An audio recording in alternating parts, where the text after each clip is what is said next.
দর্শক, breaking news, উত্তাপ ছড়িয়ে সূর্যবংশীর সেঞ্চুরি, রাজস্থানের দাপুটে জয়। ৩৫ বলে সেঞ্চুরি হাঁকিয়েছেন সূর্যবংশী। আর তাই এমন দাপুটে সেঞ্চুরি হাঁকিয়ে ম্যাচ শেষে সংবাদ মাধ্যমে এসে বাংলাদেশকে খুঁচিয়ে দিয়ে তিনি বলেন, আমার এক সেঞ্চুরি, যা বাংলাদেশের শান্ত বাহিনীর সারা জীবনের স্বপ্ন।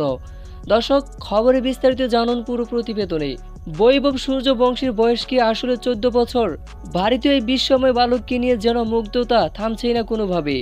আগ্রাসী ব্যাটিংয়ে এবার গুজরাট টাইটান্সে বোলারদেরকে পিটিয়ে তক্তা বানিয়ে মাত্র ৩৫ বলে সেঞ্চুরি হাঁকিয়েছেন সূর্যবংশী।